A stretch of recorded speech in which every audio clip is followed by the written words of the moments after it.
হরে কৃষ্ণ।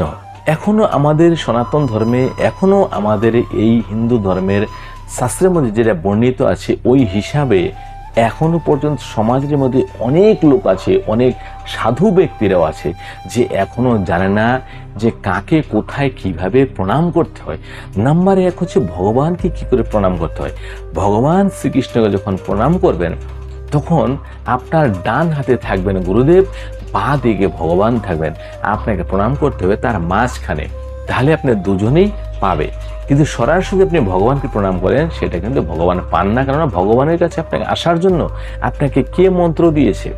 ভগবানের কাছে যেতে হলে আপনি গুরুদেবের আশ্রয় অবশ্যই নিতে হবে, অর্থাৎ গুরুদেব ডান হাতে এবং ভগবান শ্রীকৃষ্ণ বাঁ দিকে। এদিকে যদি আপনি মহাদেবজিকে প্রণাম করেন তাহলে কিন্তু আপনাকে গুরুদেবকে রাখতে হবে বাঁ হাতে আর মহাদেবজি রাখতে হবে ডান দিকে। এইরকম ভাবে প্রণামটা করতে হয়, এটা আপনার গুরুদেবকেও বলে দেওয়া উচিত এবং আপনারও জানার চেষ্টা করা উচিত। কেননা সমাজের মধ্যে কিছু লোক তো আছে যে এইভাবে প্রণাম করছে, কমসে কম তাকে জিজ্ঞাসা করা উচিত যে তোরা এইভাবে কেন প্রণামটা করলি বা আপনি কেন এইভাবে প্রণাম করলেন, আমাকে একটু বলে দেন এর কারণটা। তাহলে এইটুকু তো শেয়ার করতে পারি, গুরু মন্ত্র তো শেয়ার করবে না, কিন্তু এইটুকু তো জানা দরকার।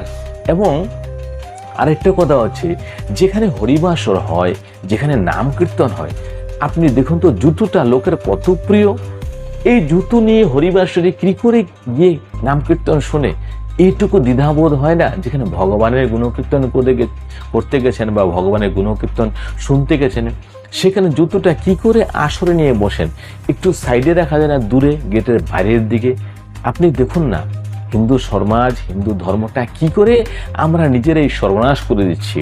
এই কথাগুলো কিন্তু আমার বলা উচিত না, কিন্তু লোক সমাজে একটু জানা দরকার, একটু জাগ্রত হওয়া দরকার। নিজের মন্দিরে কি আমরা জুতো পরে প্রবেশ করি?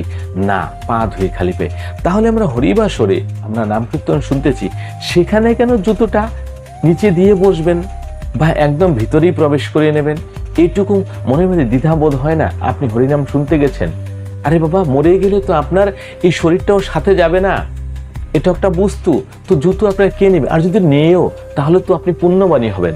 কেন জুতোটা তো আপনার, মনে করেন পাপ, আপনার পাপ কেউ নিয়ে গেল, কারো উপকারে লাগলো, তাহলে সাথে সাথে আপনার তো পুণ্যই হলো। লোক মায়াজালের মধ্যে এমনভাবে বদ্ধ হয়েছে যে জুতো পর্যন্ত হরিবাসরে নিয়ে চলে যায়, মনে হচ্ছে জুতো নিয়েও স্বর্গে চলে যাবে।